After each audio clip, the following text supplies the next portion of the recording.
कानपुर में एक हैरान कर देने वाला मामला सामने आया है। विवाहिता ने मुख्यमंत्री योगी आदित्यनाथ को ट्वीट कर इच्छा मृत्यु की मांग की है। विवाहिता ने लिखा है कि मैं भी आयशा जैसी हूँ। विवाहिता को उसके ससुराल वाले दहेज के लिए प्रताड़ित करते थे। दहेज की मांग पूरी नहीं होने पर ससुराल वालों ने विवाहिता को पीटकर मासूम समेत घर से बाहर निकाल दिया। इस घटना के बाद पीड़िता ने थाने चौकी के चक्कर लगाते हुए थक गई। जब उसकी कहीं सुनवाई नहीं हुई तो उसने सीएम को ट्वीट किया है।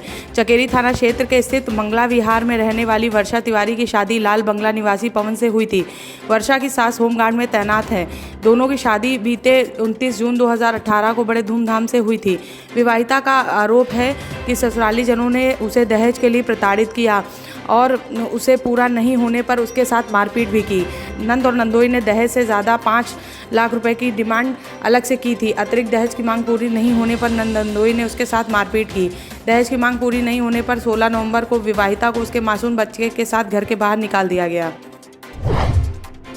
आम आदमी पार्टी के प्रदेश प्रभारी संजय सिंह ने उत्तर प्रदेश सरकार की हर घर नल हर घर जल परियोजना को लेकर सूबे की योगी आदित्यनाथ सरकार को घोटाले का शौकीन बताया है। उन्होंने बीजेपी सरकार पर जमकर हमला बोला है। उन्होंने प्रदेश की तेजी से बढ़ रहे रेप और छेड़छाड़ की घटनाओं को लेकर भी सवाल उठाए हैं।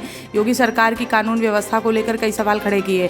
संजय सिंह ने कहा कि हर घर नल हर घर जल परियोजना में हुए भ्रष्टाचार के घोटाला बताते हुए 1500 करोड़ इस मामले की सीबीआई की जांच की मांग की है। उन्होंने कहा कि हर राज्य में ऐसी सभी योजनाओं में थर्ड पार्टी इंस्पेक्शन के लिए औसतन 0.40% खर्च कर दूसरी संस्था का टेंडर दे दिया जाता है, लेकिन उत्तर प्रदेश में यह रेट 1.33% लगाया गया। फिर उत्तर प्रदेश के जल संसाधन मंत्री ने अपनी 5 चयनित कंपनियों को थर्ड पार्टी निगरानी का ठेका दे दिया।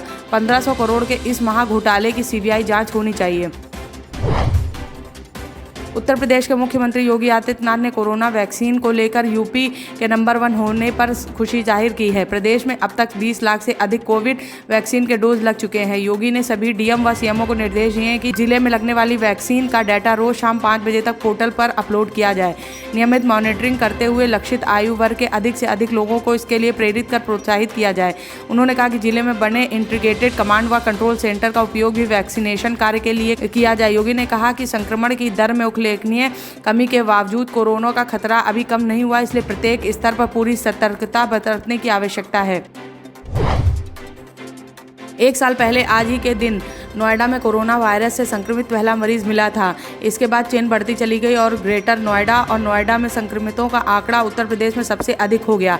शासन प्रशासन की ओर से किए गए तमाम प्रयास व लोगों की सतर्कता के वजह कोरोना की रफ्तार सुस्त ठंडी पड़ गई। इस साल 15 जनवरी को सिर्फ 1 संक्रमित सामने आया, लेकिन लोगों की लापरवाही फिर मुसीबतें बढ़ा रही है।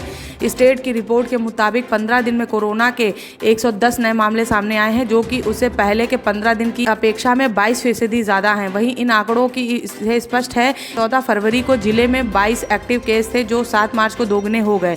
कोरोना के बढ़ते मामलों की वजह लोगों की लापरवाही मानी जा रही है। कुछ लोग बिना मास्क लगाए घूम रहे हैं। 2 गज की दूरी का ध्यान नहीं रखा जा रहा है। संक्रमण से बचाव के लिए साबुन व सैनिटाइजर का इस्तेमाल भी काफी कम कर दिया गया है। आलम यह है कि पिछले साल की अपेक्षा इस समय बाजार में मास्क, सैनिटाइजर व साबुन की बिक्री में 80% गिरावट दर्ज की गई है। इससे स्पष्ट होता है कि लोग कोरोना को लेकर बेपरवाह हो रहे हैं। अगर कोई 68 साल की बुजुर्ग महिला सड़क पर खुद रिक्शा चलाने निकले तो हर कोई उससे सवाल करना लाजमी है, क्या उसके घर में कोई नहीं है? लेकिन परिवार के भरे हुए अगर वह यह काम करने निकले तो कई सवाल खड़े होते हैं। रास्ता कहाँ नहीं होता, बस हम सबको दरवाज़ा खुद खोलना पड़ता है। 68 साल की उम्र में अपनों के दरवाजे बंद कर लेने के बाद प्रयागराज की वीणा पानी के लिए यह नौबत तो सड़क पर आने की थी, लेकिन उन्होंने प्रयागराज की इन सड़कों के बीच जीवन की तलाश कर ली। प्रयागराज के अलोपी की रहने वाली वीणा पानी पिछले 11 साल से ई रिक्शा चला रही हैं। वीणा की शादी 2000 में नेशनल फिजिकल लेबोरेटरी दिल्ली के साइंटिस्ट उमेश चंद्र के साथ हुई थी, जिनके पहली पत्नी से 3 बच्चे थे। पति से किसी बात को झगड़ा हो गया और वह पति से अलग हो गई और अपने बेटे बहू के साथ और बहन के साथ अलग रहने लगी। पति से किसी प्रकार का कोई पैसा नहीं लिया, इसलिए प्रयागराज ऑप्ट्रॉन कंपनी में काम करने चली गई। कंपनी का लॉस होने की वजह से काम बंद कर दिया। इस वजह से वह आर्थिक तंगी से जूझने लगी और सड़क पर आने की नौबत आ गई और उनके सौतेले बेटे बहू ने भी घर से निकाल दिया, जिसके बाद उन्होंने ई रिक्शा चलाना शुरू किया। कांग्रेस के वरिष्ठ नेता राशिद अल्वी का विवादित बयान सामने आया है। उन्होंने एक सार्वजनिक मंच पर कहा है कि देश में कांग्रेस की सरकार आई तो 3 तलाक के खिलाफ बनाए गए कानून को खत्म करेंगे। इतना ही नहीं, उन्होंने पीएम मोदी को लेकर भी हमला बोला है। उन्होंने कहा कि जिन लोगों ने अपनी पत्नियों को छोड़ दिया है, ऐसे लोगों के खिलाफ भी कानून बनाकर उन्हें जेल भेजेंगे। राशिद अल्वी ने अपने भाषण में कहा, मेरठ के लोगों, मैं आपके बीच वादा करता हूं कि कांग्रेस की सरकार आई तो हम 3 तलाक के कानून को वापस लेंगे, हटा देंगे, किसानों के कानून को हटा देंगे। कांग्रेस की सरकार आने पर ऐसा कानून बनाएंगे कि जिन लोगों ने अपनी पत्नियों को छोड़ दिया है, बीवियों को छोड़ दिया है, वह दिल्ली में रहता है और पत्नी अहमदाबाद में रहती है, ऐसे लोगों के खिलाफ कानून बनाकर उन्हें 3 साल के लिए जेल भेजेंगे।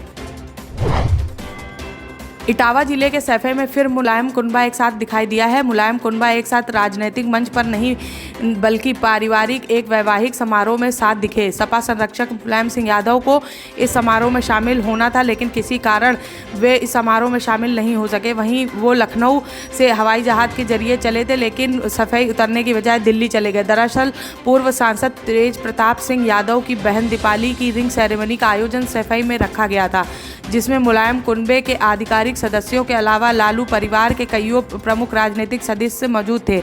मुलायम कुनबा परिवार की सब छोटी बेटी की रिंग सेरेमनी के मौके पर एक साथ दिखा। मुलायम परिवार के राजनीतिक और गैर राजनीतिक सदस्य एक साथ दिखाई दिए। सपा से नाता तोड़कर प्रसपा का गठन करने के बाद से चाचा शिवपाल व भतीजे पूर्व मुख्यमंत्री अखिलेश यादव के बीच तल्खी अभी भी बरकरार है। हालांकि पारिवारिक सम्मान करने में पूर्व मुख्यमंत्री ने कतई अपने आप को पीछे नहीं हटाया। ऐसा ही नजारा रविवार को सैफई के पारिवारिक मांगलिक कार्यक्रम में नजर आया। बात देश की, बात जिले की और बात शहर की। खबर पर बात, असर पर बात, आपसे जुड़ी हर बात, अपने राज्य की हर बात, व्यवस्था और हालात, जोड़ते जाइए और जुड़ते जाइए।